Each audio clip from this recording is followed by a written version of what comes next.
bacakan ayat ini bersama-sama.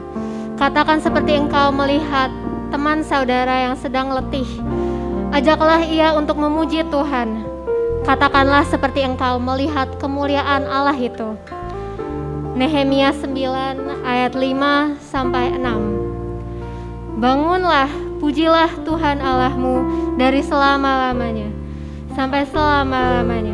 Terpujilah namamu yang mulia, yang ditinggikan mengatasi segala puji dan hormat. Hanya Engkau adalah Tuhan. Engkau telah menjadikan langit, ya langit segala langit dengan segala bala tentaranya, dan bumi dengan segala yang ada di atasnya, dan laut dengan segala yang ada di dalamnya. Engkau memberi hidup kepada semuanya itu, dan bala tentara langit sujud menyembah kepadamu. Kita puji Dia. Ku kagum hormat akan Engkau.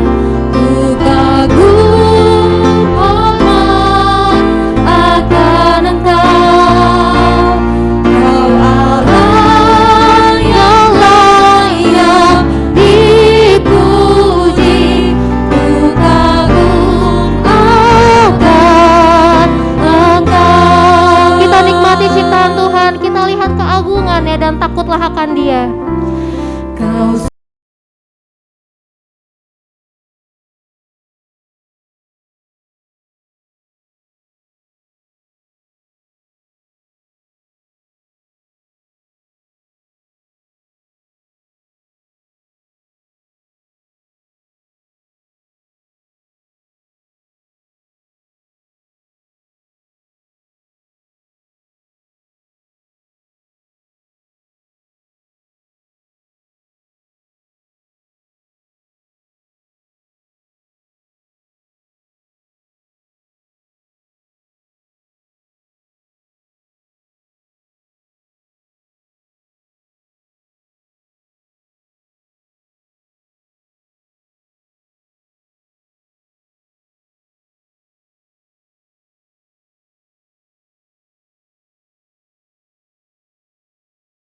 Mari kita tundukkan kepala kita.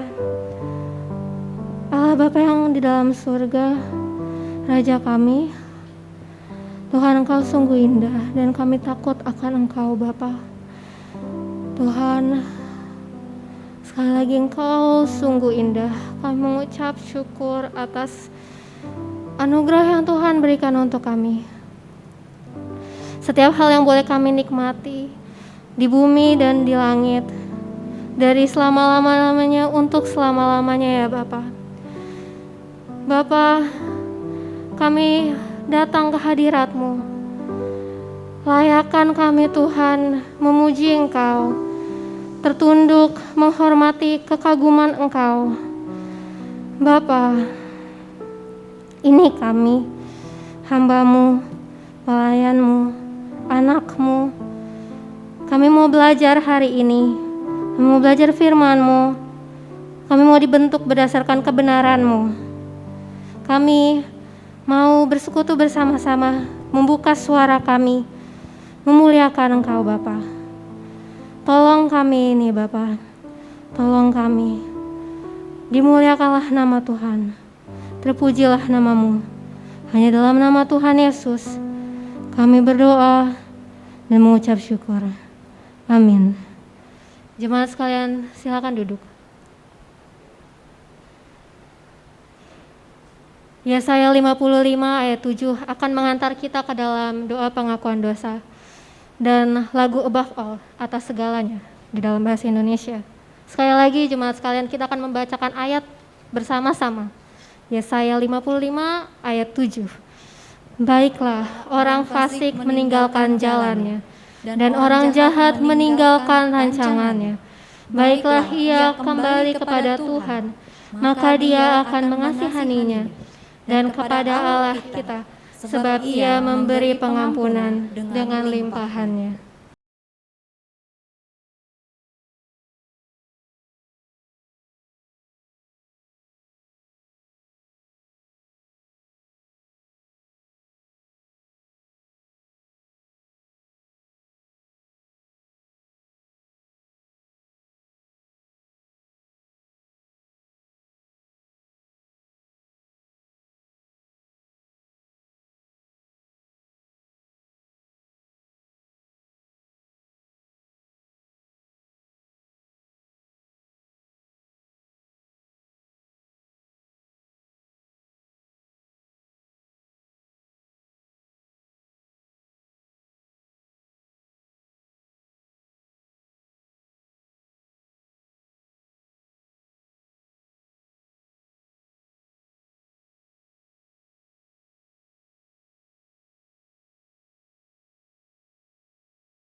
Pujian ini dengan teduh kita menenangkan hati kita di hadapan Tuhan.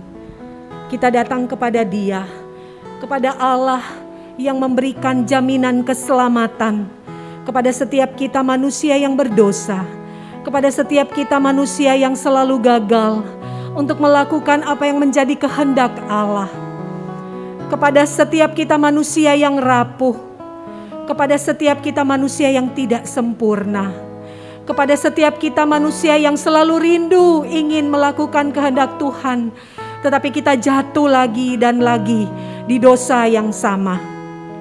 Mari dengan membuka hati kita lebar-lebar di hadapan Tuhan. Waktu ini adalah waktu di mana Tuhan sedang mengundang kita. Kita bukan hanya datang kepada Dia untuk menghadap Tuhan, sambil menyerukan dan memohon segala kelemahan, keterbatasan, dosa-dosa kita. Tetapi hari ini juga menjadi kesempatan kita boleh diundang untuk duduk bersama-sama semeja dengan Tuhan. Mari kita mau datang, katakan kepada Bapa, katakan kepada Dia yang begitu mengasihi kita, segala isi hati kita, segala pergumulan kita, segala keterbatasan dan ketidakmampuan kita untuk berdiri tegak, untuk melakukan apa yang menjadi kehendak Tuhan. Dia adalah Allah yang penuh kasih. Ketika kita datang dengan hati yang remuk, memohon pengampunannya, Dia akan mengasihi dan mengampuni kita. Ya Tuhan, inilah setiap kami Tuhan. Engkau melihat hati yang terbuka saat ini. Baik kami yang ada di rumah-Mu maupun kami yang ada di rumah kami masing-masing. Tapi kami percaya Tuhan, Roh Allah ada di tempat di mana kami berdiri dan memohon kepadamu Tuhan. Kami percaya kuasa-Mu tetap sama di tempat ini maupun di rumah kami. Kami percaya Tuhan, belas kasihan dan anugerah-Mu tetap sama. Baik kami yang ada di rumah-Mu, baik kami yang ada di rumah kami masing-masing. Berbelas kasihanlah kepada kami Tuhan. Orang-orang yang penuh dengan cacat dan celah, penuh dengan kekotoran, penuh dengan ketidakkudusan, kenajisan, penuh dengan hal-hal yang memalukan nama Tuhan. Ampuni kami Tuhan. Hari ini kami berdiri ketika kami memohon pengampunan-Mu. Sungguh Tuhan, kami memohon dengan sangat karena kami sadar betul siapa kami. Hari ini kami mengaku dosa, besok kami melakukan hal yang sama. Hari ini kami menyadari kesalahan kami, besok kami menyakiti dan melukai sesama kami. Ampuni kami Tuhan. Dan biarkan kami sungguh boleh dikuduskan, dilayakkan ketika kami diundang untuk duduk semeja dengan Engkau. Ampuni kami Tuhan, berkati kami, sucikan kami dan kuduskan kami. Terima kasih Tuhan. Kami sungguh bersyukur punya Allah seperti Engkau yang tiada henti-hentinya memberikan kami kesempatan sekali lagi dan lagi untuk kami boleh kembali ke jalan Tuhan.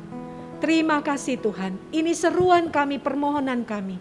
Kiranya anugerah Tuhan, belas kasihan Tuhan turun atas setiap kami orang-orang yang berseru dan memohon pengampunan kepadamu. Terima kasih Bapa. Di dalam nama Tuhan Yesus kami berdoa. Amin. Dengarkanlah janji pengampunan dosa. Dan barang siapa yang berseru kepada nama Tuhan akan diselamatkan.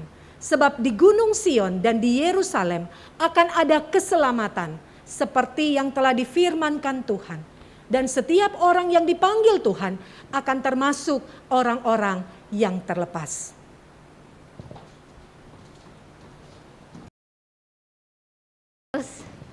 Yesus, nama yang indah, penyelamat kita. Kita mau memuji Tuhan, kita mau merasakan manisnya cinta Tuhan.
bersyukur buat Tuhan yang selalu mau datang untuk kita lagi.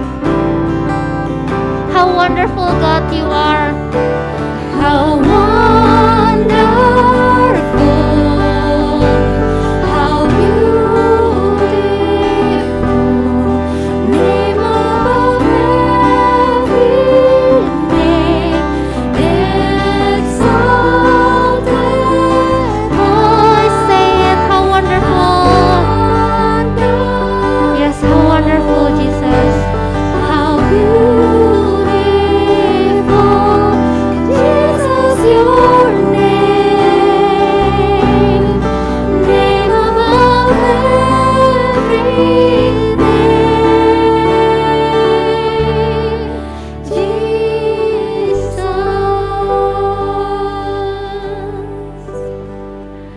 Yosua 1 ayat 8 adalah petunjuk hidup baru kita. Janganlah engkau lupa memperkatakan kitab Taurat ini, tetapi renungkanlah itu siang dan malam, supaya engkau bertindak hati-hati sesuai dengan segala yang tertulis di dalamnya. Sebab dengan demikian perjalananmu akan berhasil dan engkau akan beruntung. Saudara sekalian, mari bersama-sama dengan seluruh umat Tuhan di segala tempat dan abad kita menyatakan pengakuan iman kita. Pengakuan iman rasuli. Aku percaya kepada Allah, Bapa yang Maha Kuasa, Khalik langit dan bumi, dan kepada Yesus Kristus, anaknya yang tunggal Tuhan kita, yang menderita dari kudus, lahir dari anak darah Maria, yang menderita sengsara di bawah pemerintahan Pontius Pilatus, disalibkan, mati dan dikuburkan, turun ke dalam kerajaan maut. Pada hari yang ketiga, bangkit pula dari antara orang mati, naik ke surga, duduk di sebelah kanan Allah, Bapa yang Maha Kuasa, dan dari sana Ia akan datang untuk menghakimi orang yang hidup dan yang mati. Aku percaya kepada Roh Kudus, gereja yang kudus dan persekutuan orang kudus, pengampunan dosa, kebangkitan tubuh dan hidup yang kekal. Jemaat dipersilahkan duduk. Sungguh kita bersyukur bahwa kita memiliki keluarga GKI Cibubur, dan salah satu dari keluarga kita hari ini keluarga Bapak Roy Kaparang, dan keluarganya juga akan mempersembahkan pujian untuk Tuhan. Kiranya persembahan ini bisa menjadi berkat untuk kita dan Tuhan senang menerima persembahan ini.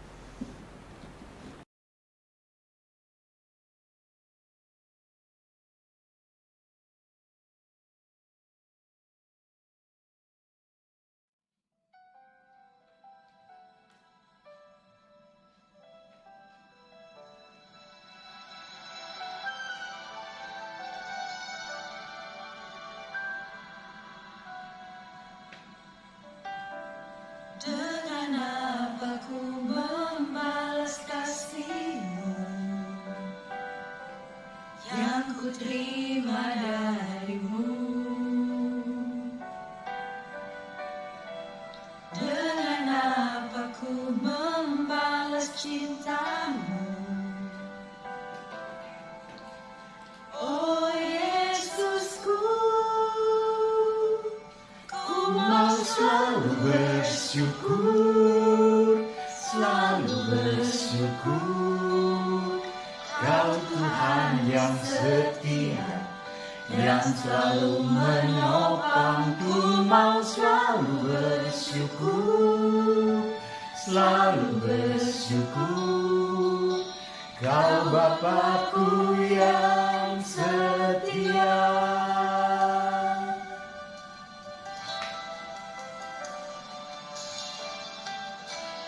Dengan apa ku membalas kasih-Mu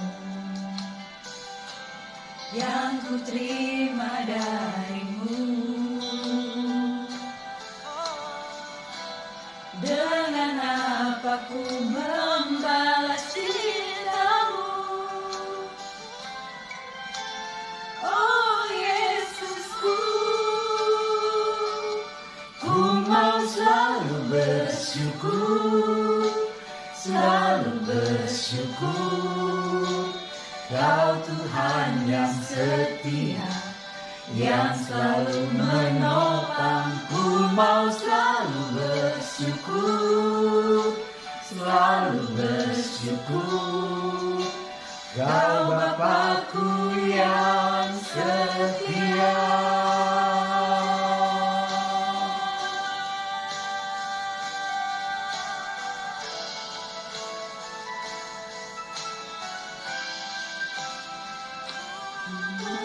Selalu bersyukur, selalu bersyukur. Kau Tuhan yang setia, yang selalu menopang. Ku mau selalu bersyukur, selalu bersyukur. Kau Bapakku yang setia. Ku mau selalu bersyukur, selalu bersyukur. Kau Tuhan yang setia, yang selalu menopang. Ku mau selalu bersyukur, selalu bersyukur. Kau Bapakku yang setia.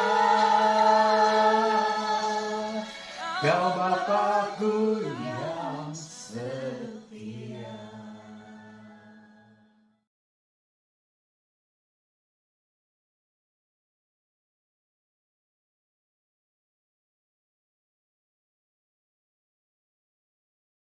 Sekalian dikasih oleh Tuhan, kita bersyukur kita boleh bersama-sama beribadah pada hari ini. Dan mari kita berdoa sebelum kita membaca dan merenungkan firman Tuhan. Tuhan, sebentar kami akan membaca, merenungkan firman-Mu. Biarlah Tuhan yang berbicara sendiri kepada kami pribadi lepas pribadi. Supaya ketika kami membaca, merenungkan, mempelajari, maka firman Tuhan ini bukan hanya menjadi ilmu pengetahuan saja bagi kami, tapi kami percaya bahwa firman-Mu itu adalah firman yang hidup, yang bisa mengubah pemikiran hati kami. Itu sebabnya Tuhan, biarlah Tuhan sendiri yang boleh menjamah baik pikiran dan hati kami, supaya kebenaran firman Tuhan ini juga boleh menjadi pedoman bagi kehidupan kami, khususnya ketika kami menjalani kehidupan sebagai anak-anak-Mu di tengah-tengah dunia ini. Berkati jam renungan firman Tuhan pada hari ini. Dalam nama Tuhan Yesus kami berdoa. Amin. Jemaat sekalian oleh Tuhan, hari ini kita akan bersama-sama memikirkan satu tema, yaitu tentang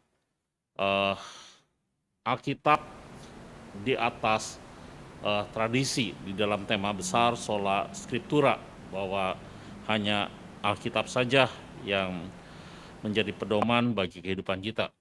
Mari kita membuka satu nats Markus pasal 7 ayat 1 sampai 13.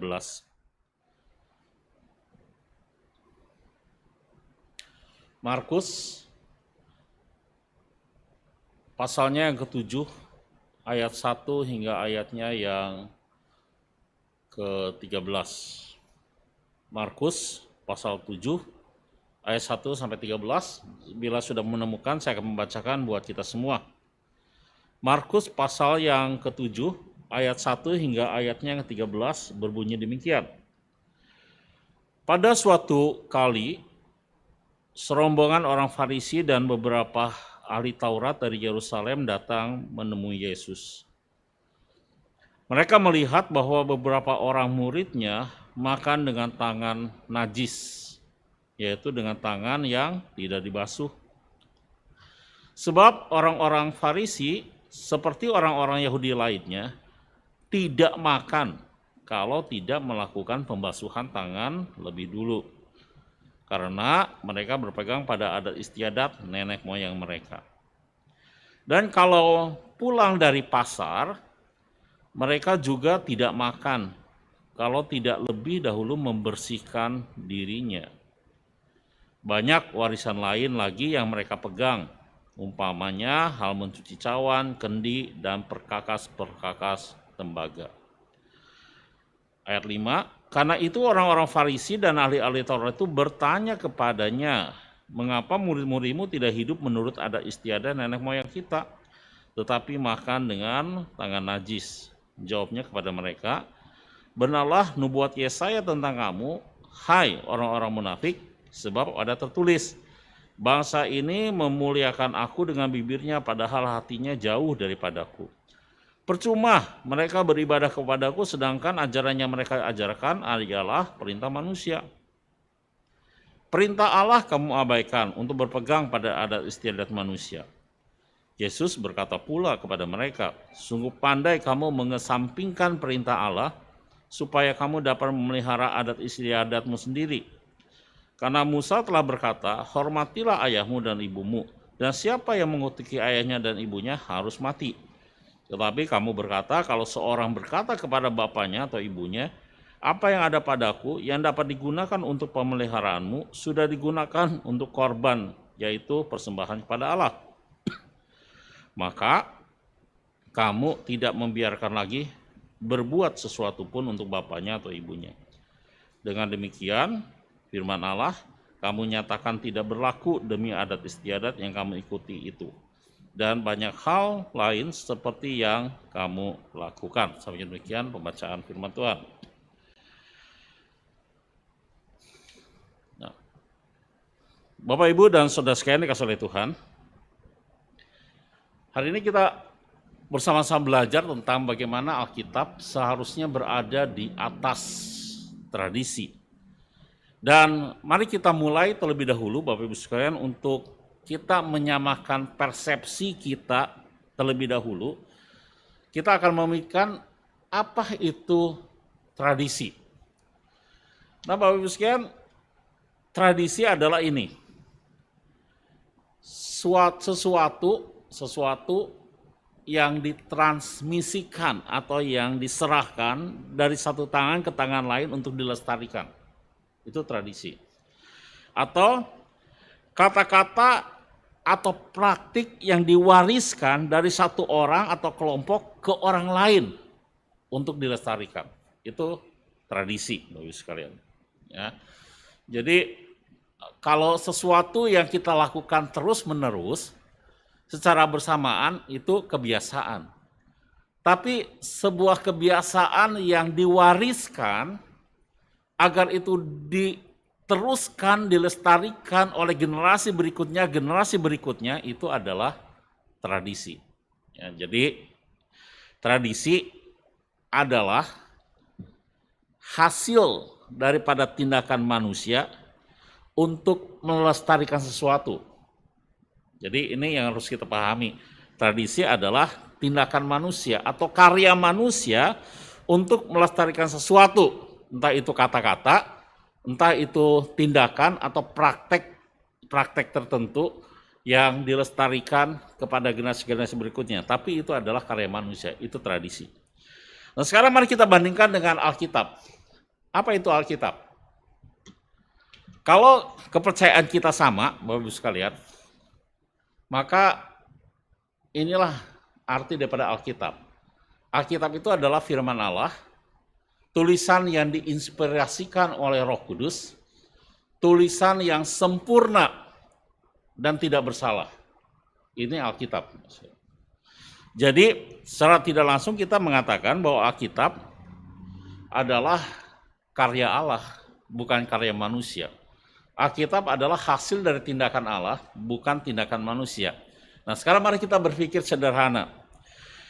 Kalau tradisi adalah karya manusia dan Alkitab adalah karya Allah, dan kalau kita bandingkan dengan berpikir sederhana, maka sebenarnya kita sudah tahu jawabannya, bahwa seharusnya memang Alkitab berada di atas tradisi.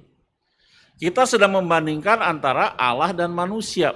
Kalau kita bandingkan Allah dengan manusia, maka jauh sekali perbedaannya.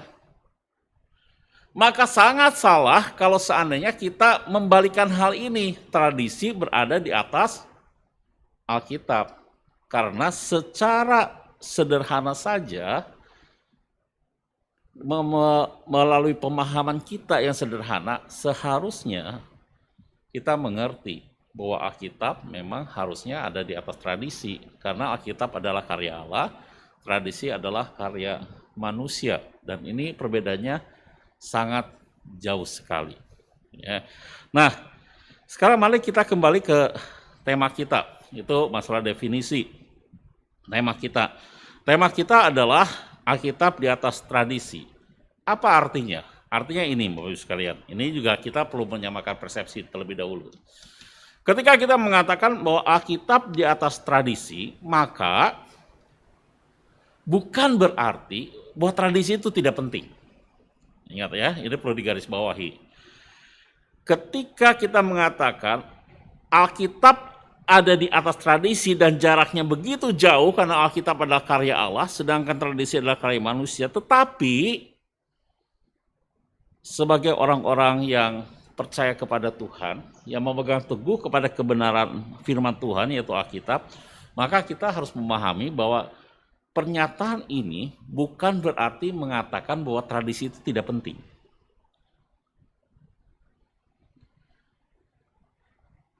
Tradisi dalam kehidupan kita tetap penting, Bapak Ibu sekalian. Sebagai seorang manusia, kita perlu menghormati tradisi, boleh menjalankan tradisi, khususnya, ini nanti kita akan bahas lebih lanjut, khususnya tradisi-tradisi yang baik. Jadi kalau ada tradisi yang baik, kalau ditanya boleh nggak dilakukan? Boleh. Boleh nggak dihormati? Boleh. Walaupun kita berpegang teguh bahwa Alkitab itu berada jauh di atas tradisi. Jadi sekali lagi ketika kita mengatakan Alkitab di atas tradisi, ini kita bicara masalah posisi. Kita bicara masalah otoritas. Kita tidak sedang mengatakan bahwa tradisi itu tidak boleh. Kita tidak sedang mengatakan bahwa tradisi itu tidak penting. Tradisi tetap penting. Tetapi secara kedudukan, ini kita bicara kedudukan, secara otoritas, Alkitab berada jauh di atas tradisi. Artinya apa? Artinya ini.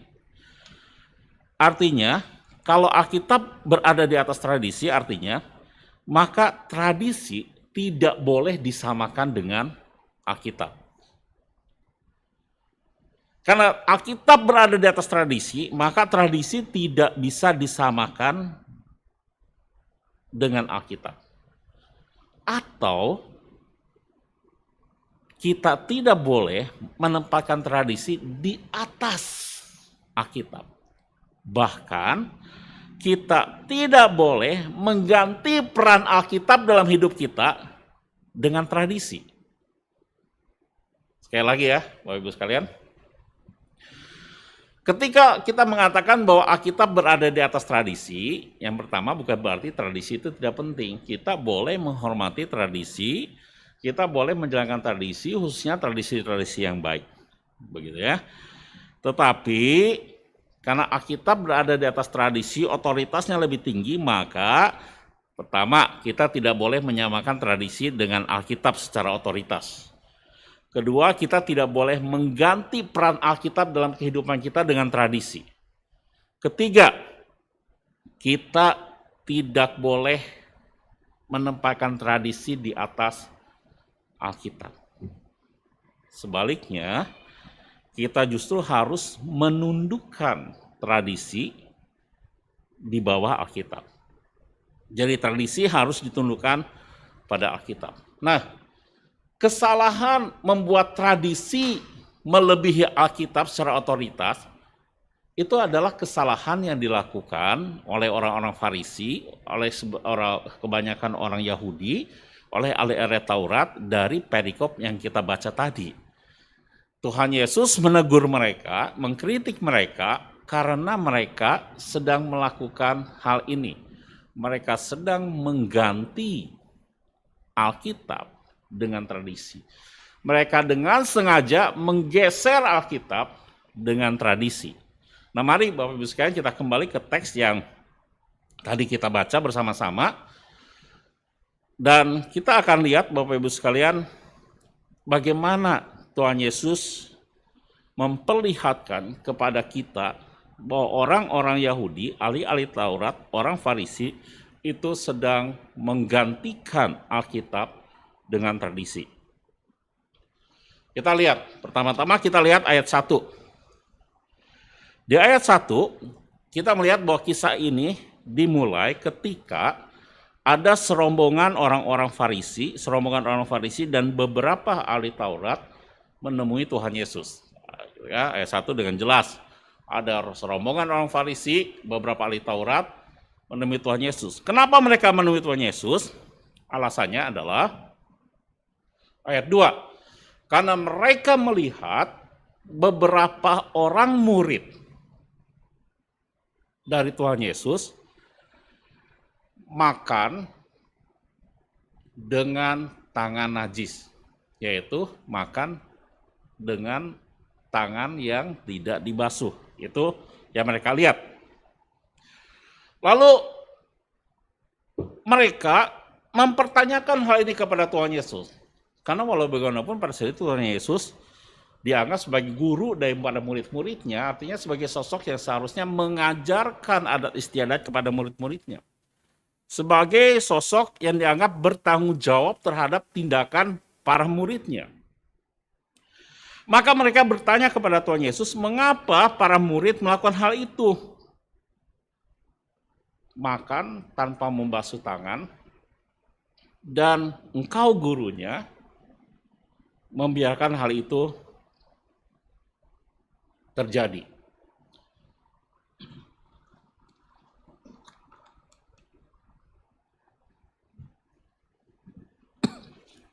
Nah,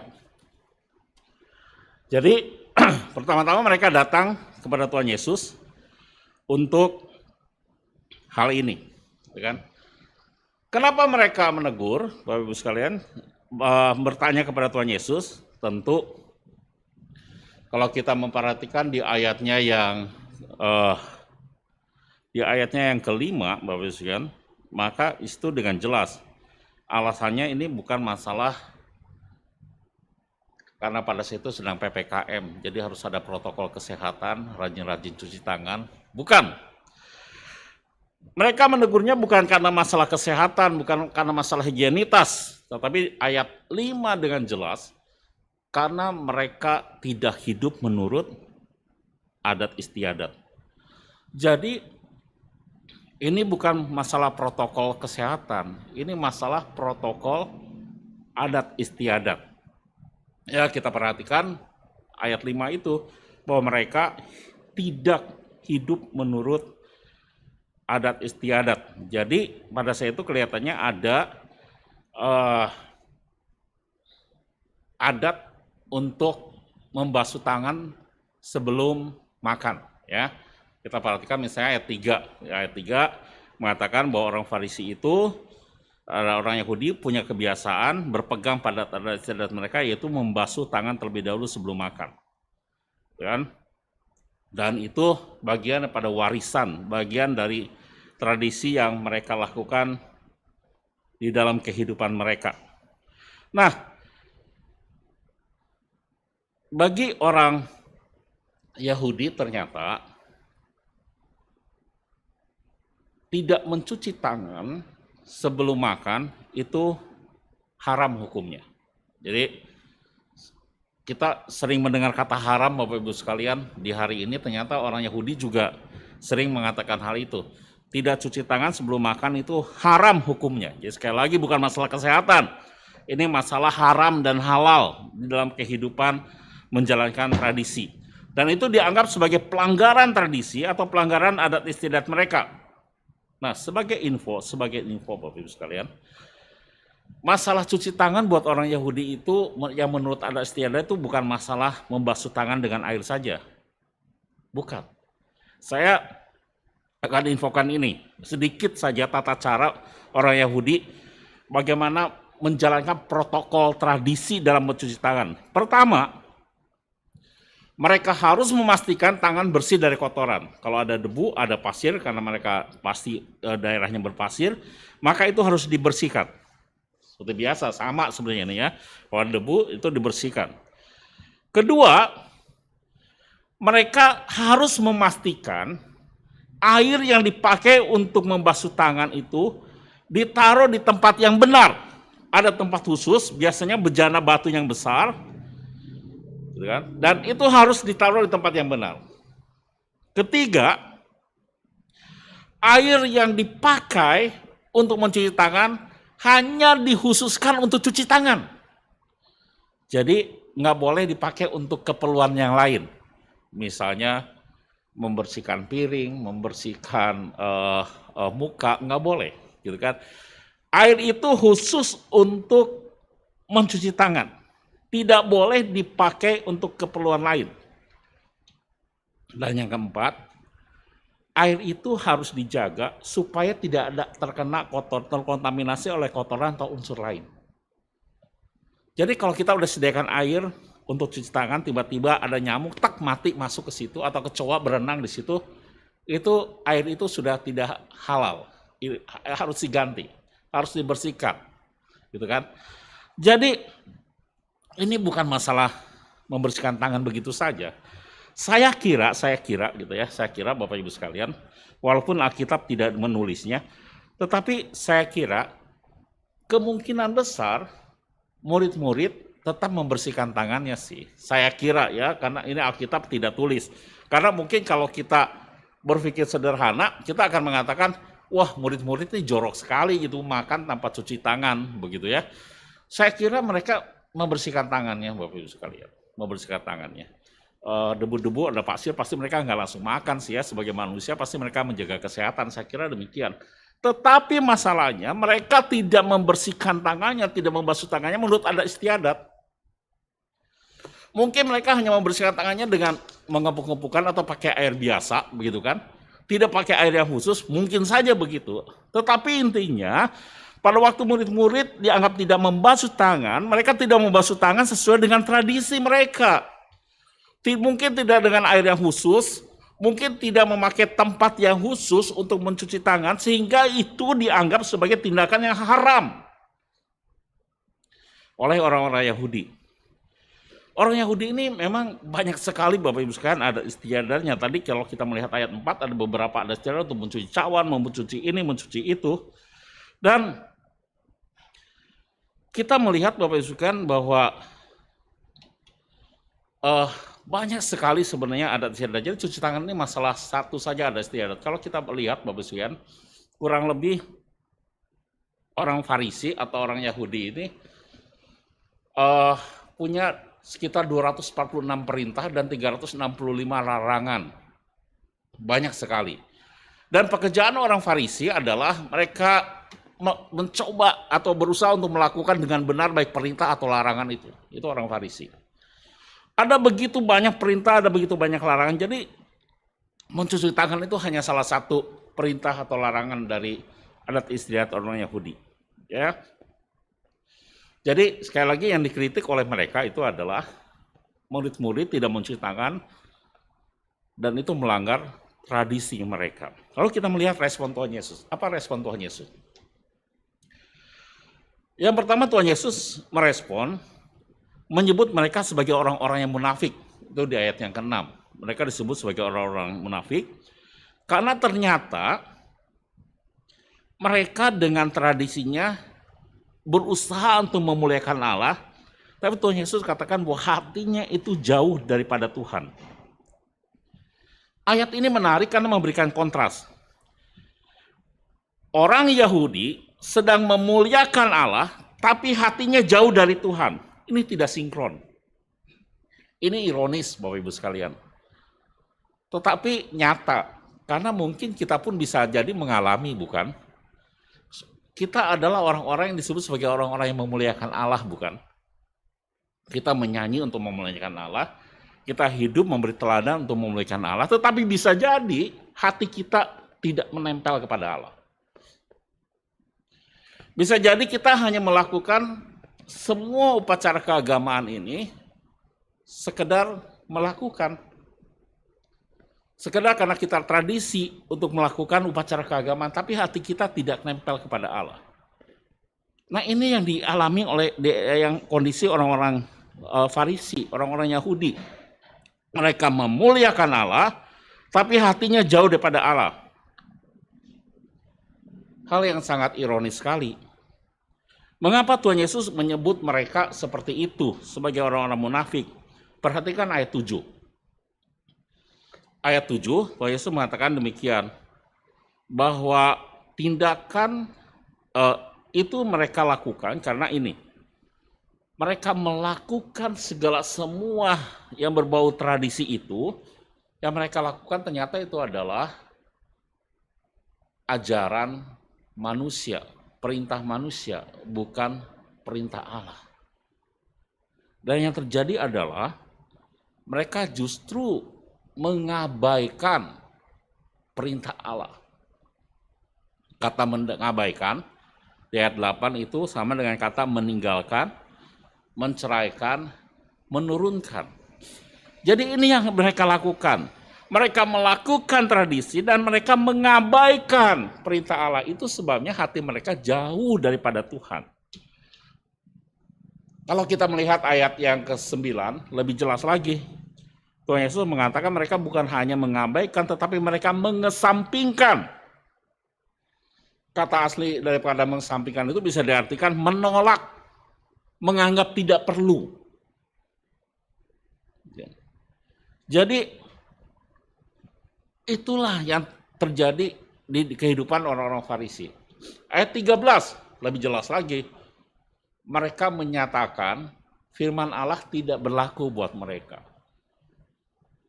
Yang berlaku adalah tradisi. Artinya mereka sedang menggantikan posisi firman Allah dengan tradisi.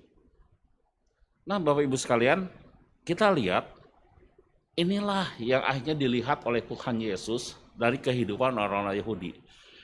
Orang-orang Farisi, ahli Taurat, melihat murid-murid Tuhan Yesus tidak melakukan tradisi. Tetapi sebaliknya Tuhan Yesus melihat mereka, orang-orang Yahudi, ahli Taurat, orang-orang Farisi, sedang menggantikan firman Allah dengan tradisi.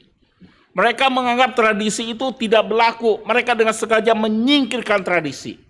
Jadi mereka melakukan tradisi itu yang adalah perintah manusia, yang adalah karya manusia, tetapi mereka tidak pernah melakukan perintah Allah. Mereka mengesampingkan perintah Allah. Mereka dengan sengaja membuang perintah Allah. Dengan kata lain, mereka sedang meletakkan tradisi di atas firman Tuhan. Jadi buat mereka bukan scripture over tradition, tetapi tradition over scripture. Itulah sebabnya Tuhan Yesus mengatakan kepada mereka, munafik. Mereka sedang berbuat salah, mereka telah menggeser Alkitab dengan tradisi. Nah, sekarang kembali kepada kita. Bapak Ibu sekalian dikasih oleh Tuhan, pesan yang disampaikan di ayat ini adalah sangat jelas. Karena Alkitab berada di atas tradisi, maka janganlah kita menolak Alkitab demi tradisi. Ya. Atau jangan menggantikan Alkitab dengan tradisi. Nah, Bapak Ibu sekalian dikasih oleh Tuhan, dalam kehidupan kita sebagai manusia tadi, ada begitu banyak tradisi. Kan? Tradisi penting nggak? Penting. Tradisi perlu dihormati nggak? Perlu dihormati, Bapak Ibu sekalian. Kita semua masing-masing punya tradisi. Tetapi yang tidak boleh kita lakukan adalah ini. Kita tidak boleh menggantikan Alkitab, posisi Alkitab dalam kehidupan kita dengan tradisi. Kita tidak boleh menyingkirkan Alkitab gara-gara tradisi, Bapak Ibu sekalian. Kita tidak boleh menaruh tradisi itu di atas Alkitab. Kita tidak boleh menolak Alkitab demi tradisi. Artinya, bukan berarti kita tidak boleh sama sekali menolak tradisi. Jadi seorang Kristen itu seharusnya bukan menjadi orang yang anti tradisi. Oh, pokoknya ini tradisi nenek moyang, begitu kah? Oh, kita nggak mau ikutan. Boleh. Apa itu misalnya apa ya? Imlek, bagi-bagi angpau, apakah itu? Itu tradisi nenek moyang, kita nggak mau ikutkan, gitu kan? Makan kue bulan lah, kemarin kan kita baru makan kue bulan kan? Makan kue bulan, apa itu tradisi nenek moyang, kita nggak mau ikutan. Saudara, kalau kita kembali kepada Alkitab atau kepada tema kita Scripture over Tradition, ada begitu banyak tradisi yang sebenarnya kita perlu hormati sebagai orang Kristen. Boleh kita lakukan, boleh Bapak Ibu sekalian. Ada tradisi-tradisi yang perlu kita hormati dan boleh kita lakukan dalam hidup kita. Tetapi ini, jangan jadikan tradisi itu sama kedudukannya dengan Alkitab. Atau bahkan menggantikan Alkitab. Ini prinsipnya ini, Bapak Ibu sekalian. Ya. Jadi, jikalau ada tradisi-tradisi yang baik, artinya baik itu adalah tidak bertentangan dengan firman Tuhan, Bapak Ibu sekalian. Gitu kan? Kalau ada tradisi-tradisi yang baik, silakan. Kalau kita mau melakukan, hanya jangan sampai kita menempatkan tradisi itu seperti Alkitab. Contohnya seperti ini. Kalau seandainya ada orang yang tidak mau melakukan tradisi, lalu kita katakan, oh kamu salah, kamu berdosa, kamu orang yang tidak baik. Nah itu sudah salah Bapak Ibu. Karena kita sudah menempatkan tradisi itu seperti Alkitab. Kan? Padahal kalau kita bicara tentang salah dan benar, itu porsinya Alkitab Bapak Ibu sekalian. Apalagi kalau dikaitkan dengan hubungan dengan Allah. Wah kalau kamu tidak melakukan tradisi ini, kamu kualat. Seumur hidupmu kamu dikutuk. Wah itu berarti kita sudah menaruh nilai tradisi itu seperti Alkitab. Nah itu yang tidak boleh Bapak Ibu sekalian. Jadi karena itu tradisi adalah karya manusia. Kalau ada orang yang mau ikutan atau orang yang tidak mau ikutan, ya silahkan bebas sebenarnya begitu kan. Kan tradisi itu ada orang yang mau ikutan ya silahkan. Ada orang nggak mau ikutan ya juga silahkan. Kalau kita merasa itu tradisi kita itu baik dan tidak bertentangan firman Tuhan, kita mau ikutan ya silakan. Tapi kalau seandainya ada orang yang nggak mau ikut, lalu kita katakan sebagai dia orang yang kualat, orang yang berdosa, nah itu yang salah. Karena kita sebenarnya sedang menempatkan tradisi itu sama seperti Alkitab. Bisa menentukan seseorang itu berdosa atau tidak, dikutuk atau tidak, kualat atau tidak. Nah ini Bapak Ibu sekalian yang salah. Nah tradisi-tradisi ini Bapak Ibu sekalian juga sebenarnya bukan hanya berkaitan dengan tradisi-tradisi yang berada di luar gereja secara umum. Tapi kadang-kadang Bapak Ibu sekalian kita juga salah berpikir tentang tradisi-tradisi yang ada di gereja. Nah saya ingin memakai contoh Bapak Ibu sekalian dari seorang penulis buku, dia tulis buku Doktrin Alkitab yaitu John Frame. Dia mengatakan demikian, misalnya begitu. Di dalam gereja Bapak Ibu sekalian, kita harus membedakan apa yang sebenarnya dituntut oleh Alkitab dan bagaimana cara kita menerapkannya. Dia katakan kita harus bedakan apa yang dituntut oleh Alkitab, esensinya apa, dan cara kita menerapkannya, kita harus bedakan ini. Dia ambil contoh misalnya tentang ibadah, Bapak Ibu sekalian. Yang dituntut oleh Alkitab sangat jelas. Ibadah itu kita semua orang Kristen, anak-anak Tuhan harus beribadah kepada Tuhan. Tuntutannya jelas. Semua anak-anak Tuhan harus beribadah kepada Tuhan. Gitu kan? Tetapi Bapak Ibu sekalian, pada waktu menjalankan ibadah, pada waktu kita menerapkan bagaimana kita beribadah Bapak Ibu sekalian, toh Alkitab tidak pernah memerintahkan macam atau jenis liturgi seperti apa. Jenis musik seperti apa Bapak Ibu sekalian. Alkitab sama sekali tidak mengatur hal itu. Alkitab tidak memberikan standar itu Bapak Ibu sekalian. Memang Rasul Paulus di dalam satu suratnya dia mengatakan bahwa ibadah itu harus dilakukan secara tertib. Tapi Paulus sendiri tidak menyarankan satu jenis liturgi yang khusus. Maka Bapak Ibu sekalian, ketika kita beribadah yang tertib, maka manusia kita sebagai orang Kristen mencoba menerapkan perintah itu dengan menyusun satu liturgi supaya ibadah kita tertib tidak sembarangan.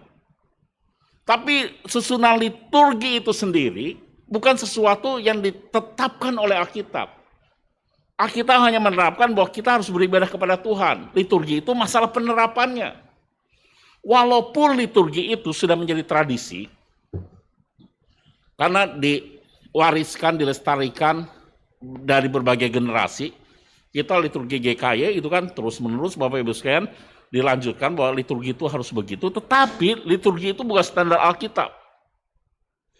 Artinya begini loh, kita jangan sampai bahwasanya gara-gara liturgi, gara-gara tradisi yang kita lakukan, liturgi sebagai tradisi yang diwariskan, lalu ketika ada gereja lain yang tidak memakai liturgi yang sama dengan kita, lalu kita cap, itu salah. Itu tidak sesuai dengan Alkitab. Nah ini kita sudah salah, artinya kita sudah menaruh liturgi, nilainya sama dengan Alkitab, Bapak-Ibu sekalian. Dapat menangkap ya? Jadi tuntutan Alkitab adalah kita beribadah. Cara kita menerapannya salah satunya adalah liturgi. Tapi jenis liturgi ini tidak pernah disebutkan oleh Alkitab. Liturgi ini hanya bagaimana cara orang Kristen mengaplikasikan untuk beribadah. Tapi kita tidak boleh, karena liturgi ini adalah karya manusia, kita tidak boleh mengatakan kalau ada orang yang tidak beribadah sesuai dengan liturgi kita katakan itu salah. Sama dengan musik. Jenis musik apa yang disebutkan oleh Alkitab yang harus kita lakukan di gereja? Tidak ada. Musik itu hanyalah sebuah aplikasi, implementasi dari beribadah. Jadi musik mana yang paling benar menurut firman Tuhan? Nggak ada. Semua musik itu benar. Jadi kalau seandainya Bapak Ibu ada gereja yang jenis musiknya tidak sama dengan kita tidak boleh mengatakan bahwa itu salah. Itu haram. Itu dari setan. Nggak bisa Bapak Ibu sekalian. Kita memang Bapak Ibu punya musik yang diwariskan turun-temurun yang kita sebut dengan him. Tapi bukan berarti bahwa di luar him itu salah.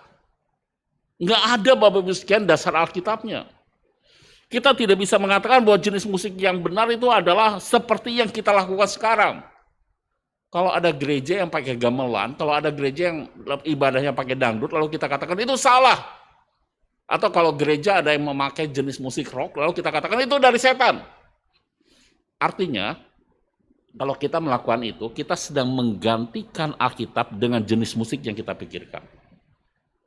Nah, Bapak Ibu sekalian kasih oleh Tuhan, ini salah satu contoh yang ada di dalam gereja.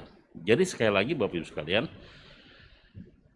tradisi, memelihara tradisi, boleh-boleh saja dalam hidup kita. Apapun tradisi itu, selama tradisi itu tidak bertentangan dengan firman Tuhan ya.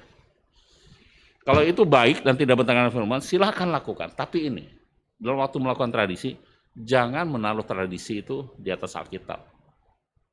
Jangan menyamakan tradisi itu seperti Alkitab. Bahkan jangan kita menggantikan Alkitab dengan tradisi dalam kehidupan kita. Alkitab tetap harus kita pegang di atas tradisi. Scripture over tradition. Kita harus memegang teguh. Alkitab itu posisi otoritasnya di atas tradisi. Tidak bisa digantikan. Tidak bisa ditukar. Tidak bisa disamakan.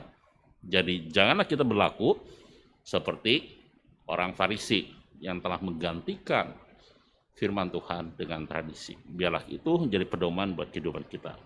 Amin. Sekarang mari kita akan mempersiapkan hati untuk masuk. Perjamuan yang kudus yang telah kita terima, kita bersyukur untuk Roh Kudus yang senantiasa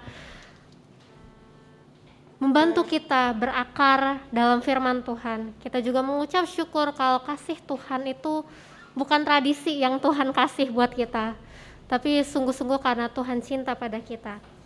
Bagaimana Tuhan bisa menyayangi kita terus-menerus seperti itu? Kita akan siapkan persembahan kita untuk Tuhan. Ku heran Allah mau memberi. Ku heran Allah mau memberi dahsyatnya padaku, dan Kristus sudi menebus yang hina bagaiku. Namun ku tahu yang ku percaya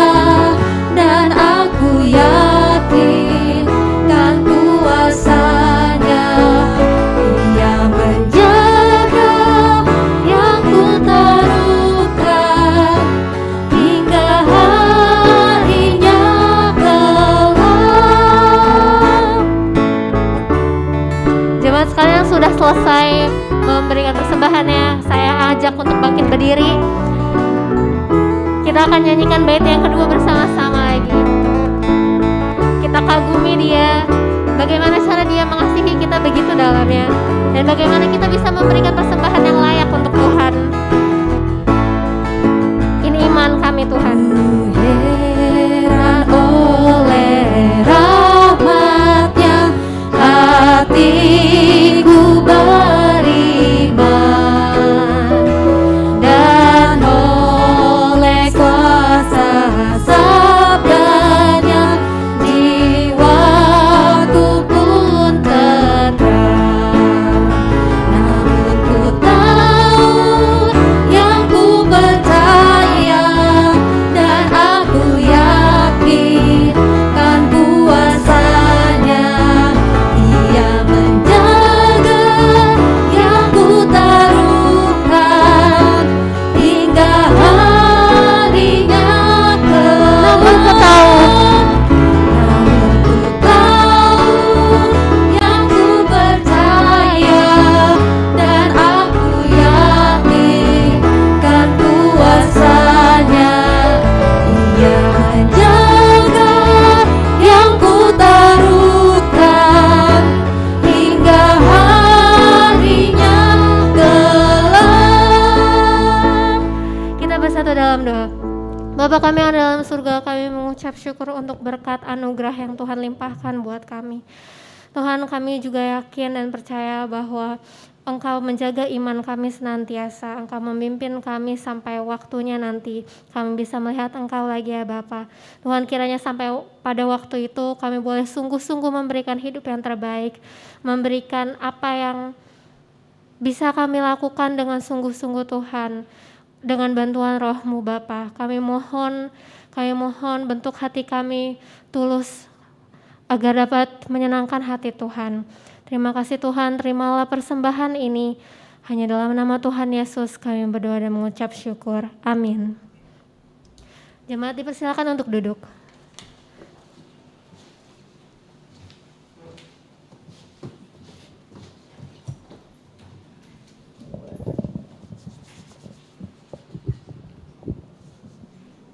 Sebuah pesan yang inspiratif yang disampaikan Paulus kepada Timotius dan kepada kita semua.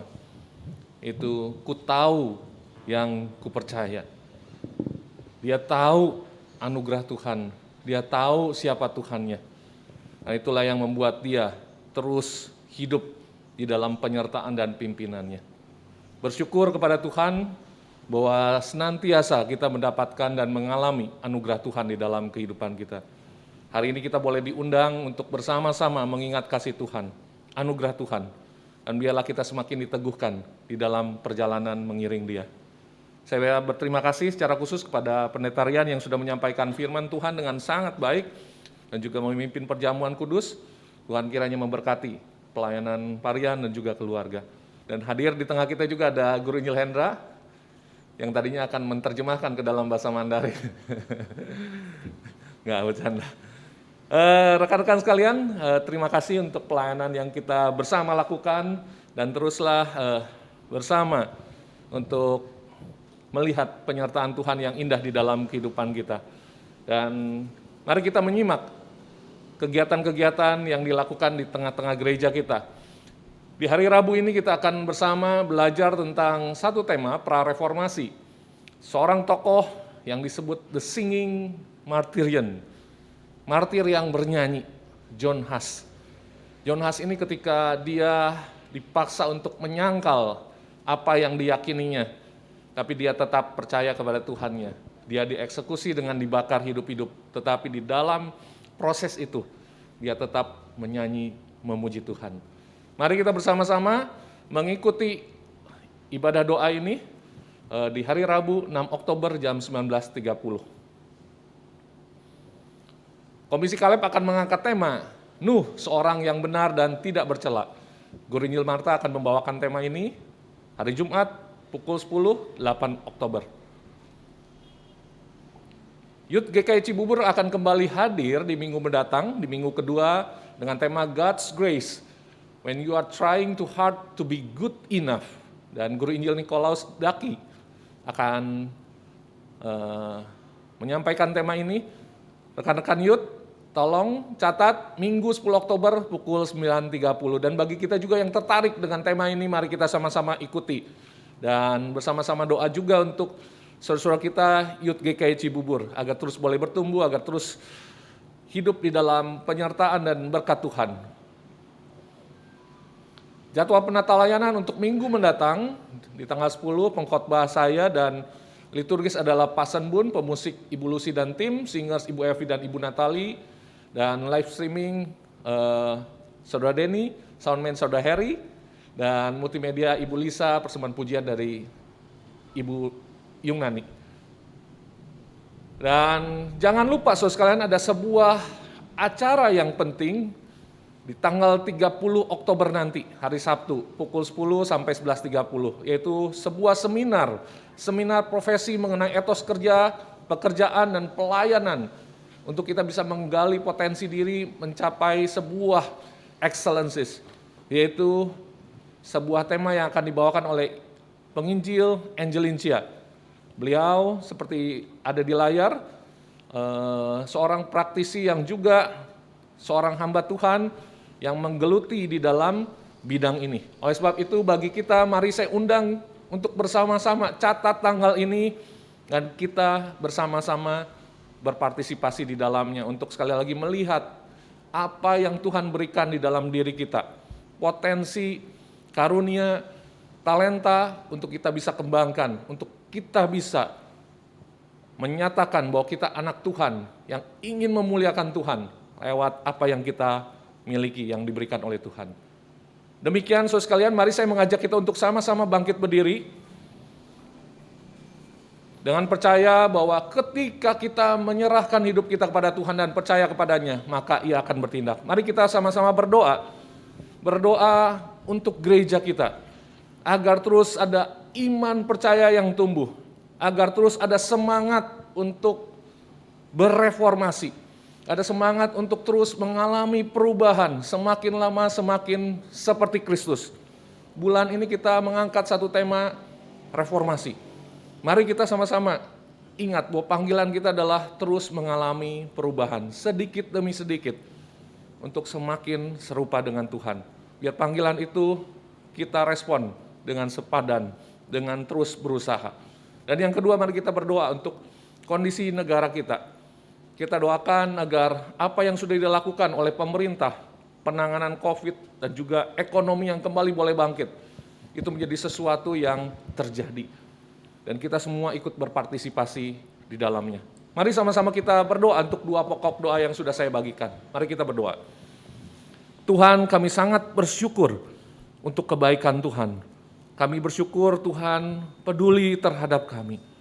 Untuk anugerah yang Tuhan berikan, kami sangat berterima kasih. Dan biarlah kami yang sudah mengalami anugerah itu boleh meresponnya dengan benar. Yaitu kami menghidupi kasih, menghidupi untuk menjadi pribadi-pribadi yang seperti Tuhan kehendaki. Karena itu ya Tuhan, di tengah waktu yang Tuhan masih berikan kepada kami, biarlah kami gunakan untuk membentuk diri kami, untuk membangun karakter Kristus, supaya nyata di dalam kami. Ini bukan usaha yang mudah ya Tuhan, tapi usaha yang membutuhkan disiplin, kesinambungan. Dan kami rindu Tuhan menjadi inspirasi kami, menjadi penolong kami.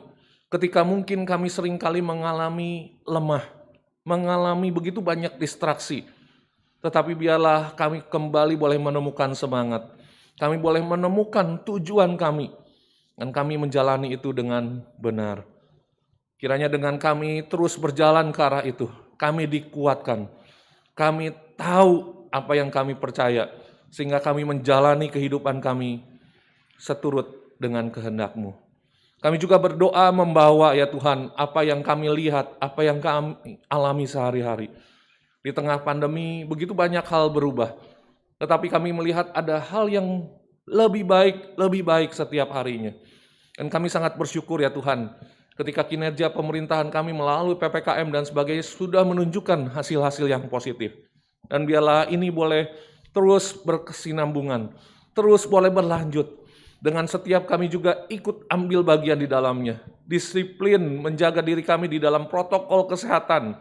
Dan juga di dalam setiap hal yang kami lakukan ada di dalamnya. Kami ikut menjadi anak bangsa yang punya kepedulian, punya kesadaran diri. Agar bangsa ini boleh kembali bangkit. Agar bangsa ini boleh melewati lagi salah satu ujian. Dan kami menyerahkan ini ke dalam tangan Tuhan. Berkati pemimpin-pemimpin kami. Dan berkati gereja-Mu ya Tuhan.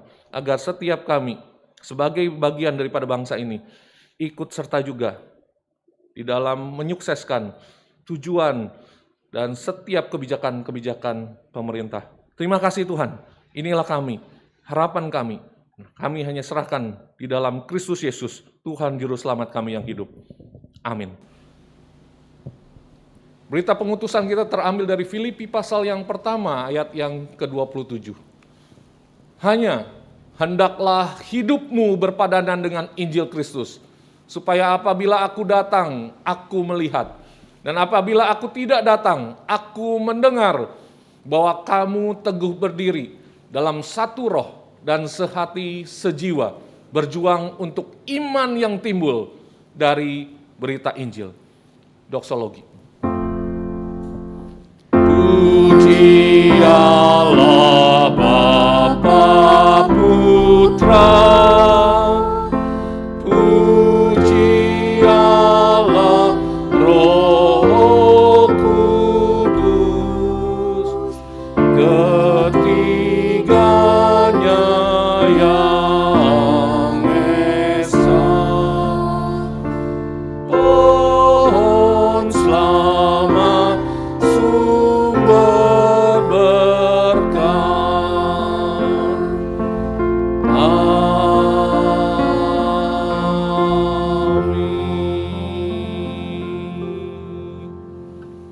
Saudara sekalian di dalam Tuhan, tetaplah setia untuk mengerjakan keselamatan kita. Dan kiranya anugerah daripada Allah Bapa, pimpinan, kasih daripada Kristus Yesus, penyertaan dan pertolongan daripada Allah Roh Kudus, senantiasa bersama dengan kita untuk kita mengerjakan bagian kita di dalamnya seturut kehendaknya. Dari sekarang sampai selama-lamanya. Amin.